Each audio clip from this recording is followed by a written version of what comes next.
দার্জিলিং বাঙালি তো বটেই, গোটা বিশ্বের মানুষের অন্যতম প্রিয় ভ্রমণের জায়গা দার্জিলিং।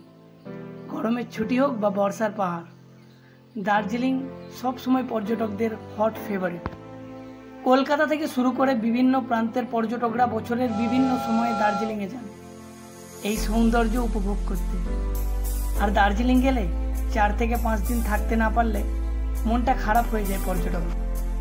পাহাড়, টয় ট্রেন, চা বাগান, নামি দামি রেস্তোরাঁয় খাওয়া দাওয়া, মল রোডে শপিং, কয়েকটা দিন নিমেষের মধ্যে কাটিয়ে দিয়েছে এই দার্জিলিং। আর আজকের ভিডিওটাও আমাদের এই দার্জিলিংয়ের ব্যাপারে, আমাদের দার্জিলিংয়ের যাত্রা নিয়ে। তো ভিডিওটা লাস্ট অবধি দেখবেন, আর ভালো লাগলে অবশ্যই লাইক সাবস্ক্রাইব করবেন। আজকের ব্লগটা শুরু করছি শিলিগুড়ি বাস স্ট্যান্ড থেকে। তো সকাল 7:30টায় শিলিগুড়ি বাস স্ট্যান্ডে আমরা একটু চা খেয়ে দার্জিলিং যাওয়ার বাস ধরে নিলাম। এবং এখানে বাসের টাইম দুটো থাকে, সকাল 7টা, সকাল 8টা, যে বাসগুলো আপনি অনলাইনে বুক করতে পারবেন। আর বাকি সারাদিনই আধ ঘন্টা অন্তর অন্তর দার্জিলিংয়ের বাস থাকে, বাট সেগুলো অফলাইন বুকিং। তো আমরা অনলাইন বুক করে নিয়েছিলাম আর বেরিয়ে পড়েছিলাম দার্জিলিংয়ের উদ্দেশ্যে। এখানে বাসের ভাড়া অনেকটাই কম। আমরা বুকিং করেছিলাম অনলাইনে, তো সেখানে আমাদের ভাড়া পড়েছিল 105 করে। আর এখানে বাসগুলোর সুবিধা হচ্ছে, এখানে বাসগুলো সাইজে অনেকটা ছোট হয়। আর আরেকটা জিনিস, আমাদের লোকাল যে বাসের যে একটা ক্রাউড থাকে সেরকম ক্রাউড না, বাট বাসগুলো অনেকটা ফাঁকা থাকে। সেক্ষেত্রে বসবার খুব ভালো একটা সুবিধা থাকে। আর দেখতে পাচ্ছ কিছুক্ষণ যাওয়ার পরে আমরা একটা মনেস্ট্রি দেখতে পেলাম। এটা ঘুম স্টেশনের একটু আগে। তো দার্জিলিং যাওয়ার আগে এরকম মনেস্ট্রি রাস্তায় অনেকই দেখা যায়।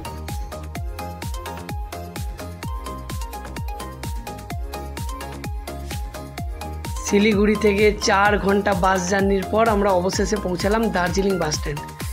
তো আমরা এগোবো আমাদের হোটেলের দিকে। তো আমরা ম্যাল রোড হয়ে আস্তে আস্তে যাচ্ছি আমাদের হোটেলের দিকে।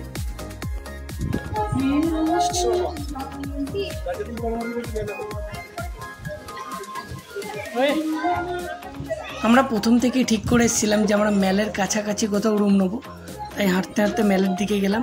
আর একটা রুম আমরা পছন্দ করলাম, যেটা একদম ভিউ রুম ছিল। আর এখান থেকে প্রপার কাঞ্চনজঙ্ঘাটাও ভালোভাবে দেখা যাচ্ছিল। তো জানালার পাশ থেকে জাস্ট ভিউটা দেখো, এই ভিউটা দেখলেই মনে হয় যে সত্যি দার্জিলিং মানুষ কেন বারবার ছুটে আসে। জাস্ট এখান থেকে ভিউটা দেখো। এটা আমাদের রুমের ভিউ ছিল।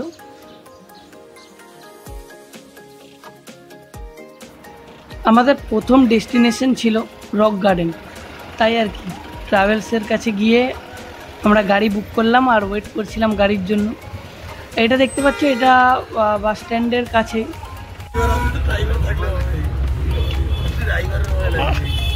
অনেক বড় বড় ডাল, একটু 19-20 হলেই বাস।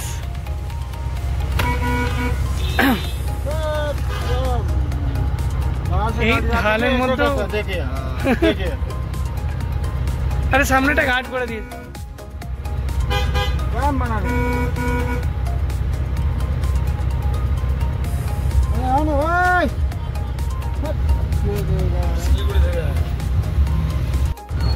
আমাদের আগে থেকেই ট্রাভেলসের গাড়ি বুক করা ছিল, তাই আমাদের বেশিক্ষণ ওয়েট করতে হয়নি।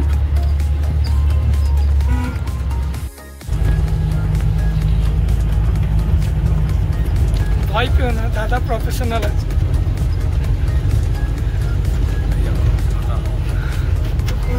ট্রাভেলসের ডিটেলস আর ফোন নাম্বার আমি আমার ডিসক্রিপশানে দিয়ে দেবো, তোমরা চাইলে কন্ট্যাক্ট করতে পারো। তো এনাদের ব্যবহারও খুব ভালো ছিল। এখানটা ক্রিটিক্যাল অবস্থা, ঢালগুলো এত লম্বা তো মনে হচ্ছে সোজা নিচে গেলাম। সিরিয়াসলি হ্যাঁ, টান দেখো,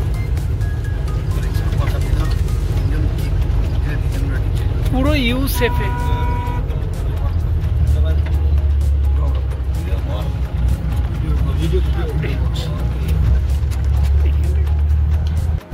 পাহাড়ি রাস্তায় আমার এর আগে অভিজ্ঞতা ছিল না, তাই এই রাস্তাটা সত্যি গাইজ অনেক ভয় লাগছিল।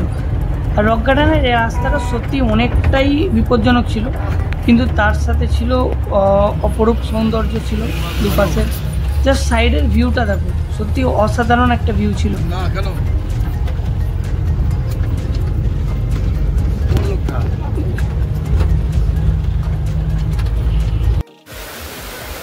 এটা হলো রক গার্ডেন।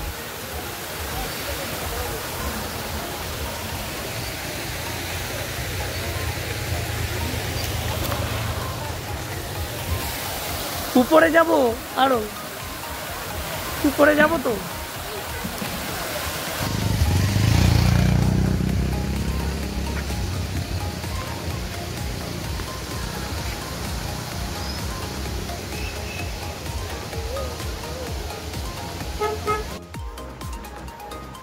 রক গার্ডেনে অন্য দিনের তুলনায় আজকে একটু ফাঁকাই ছিল।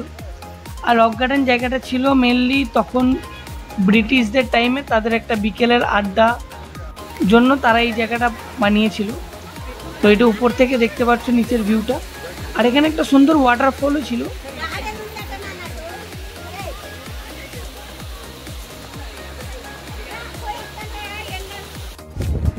দ্বিতীয় দিন আমাদের প্ল্যান ছিল একটু আশপাশ ঘুরে দেখা। আর এটা আমরা সকাল সকাল চলে এসেছিলাম মেলেতে।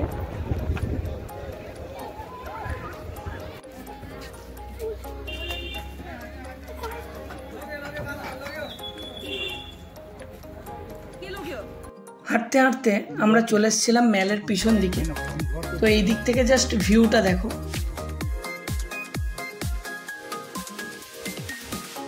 এখানে আমি আমার কিছু আলাদা ভিডিওস করছিলাম ইনস্টাগ্রাম রিলস বা শর্টসের জন্য। আর এদিকটা দেখো, এদিকটা আমি জানি না কেন তুলছিলাম। আর রিয়া তো ছিল অন্যদিকে, ও ফটো তুলতেই ব্যস্ত ছিল।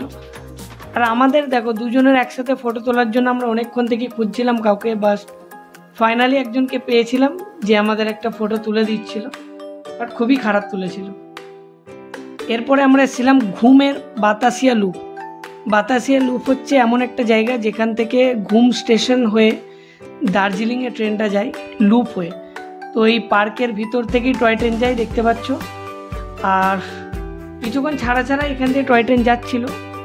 আর আমরা এখানে একটু ফটোজ নিচ্ছিলাম। আর এর ভিতরে একটা ভালো মার্কেট বসে, বাট অনেকটা এক্সপেন্সিভ ছিল। আর দেখো এখানে একটা অলরেডি একটা টয় ট্রেন চলে এসছে। আর এছাড়াও আমরা আরও কিছু জায়গায় ভিজিট করেছিলাম ঘুমের, তো সব কিছু আমরা রেকর্ড করতে পারিনি। Is the famous Keventer cafe.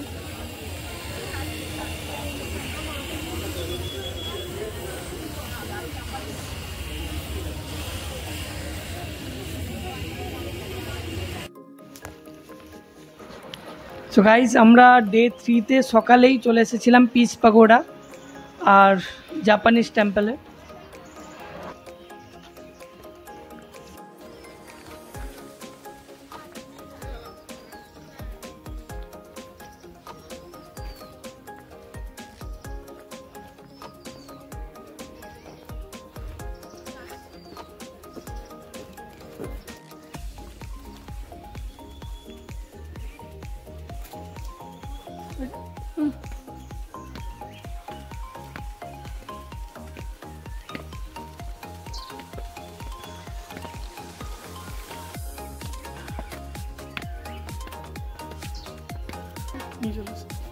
নিয়ে চলে আসো।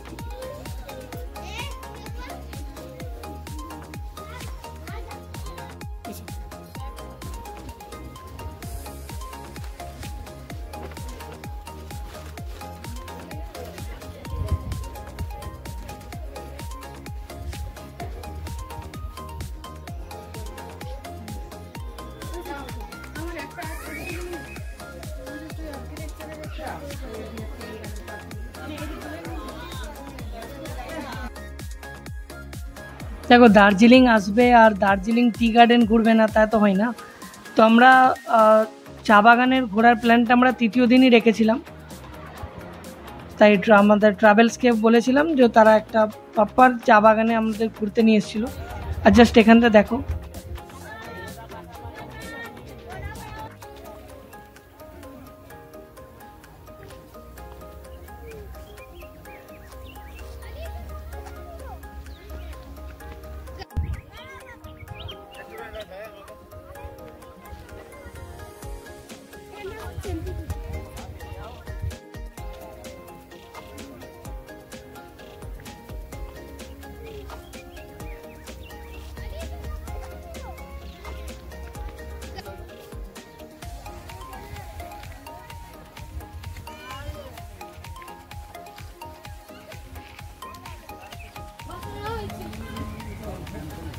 This is Tenzing Rock.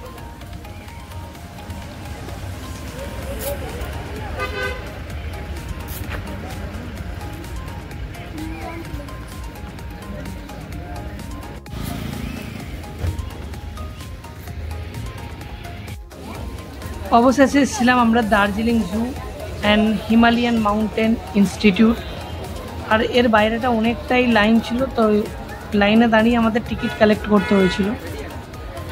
আর এই জায়গাটা ঘুরতে তোমাদের অনেকটা টাইম লাগবে, তাই হাতে সময় নিয়ে অবশ্যই এসো, কারণ আমাদের তো 2 থেকে 3 ঘন্টা টাইম লেগেছিল।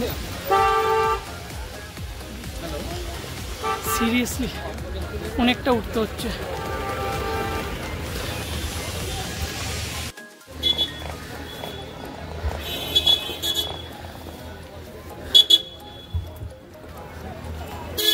তো আমরা তো জুয়ের মধ্যে স্পেশালি এসেছিলাম এখানে রেড পান্ডা ব্ল্যাক প্যান্থার দেখবো বলে, তো আমরা রেড পান্ডার দিকেই যাচ্ছিলাম। আর এই হচ্ছে রেড পান্ডা গাইস, এটা অনেকটাই রেয়ার, আর আমাদের অনেক গুড লাক ছিল যেটা আমরা দেখতে পেয়েছিলাম।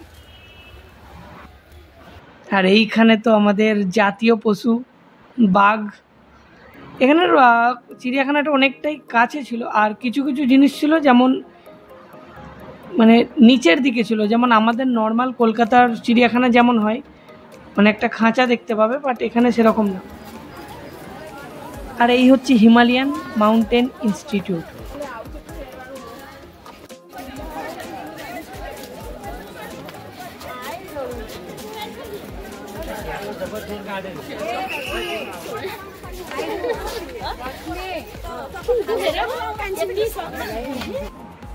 আর এখানে ছিল বাচ্চাদের জন্য আউটডোর গেমস, বিভিন্ন রকম অ্যাক্টিভিটিস, আর রোপিং করা বা ট্রেকিং করার বিভিন্ন গেমস ছিল।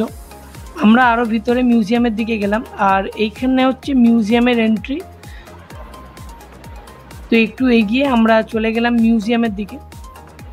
তো মিউজিয়ামের ভিতরে এমনি ফটোশ্যুট অ্যালাউ ছিল না, বাট আমরা ট্রাই করব ভিতরে কিছু শট নেওয়ার।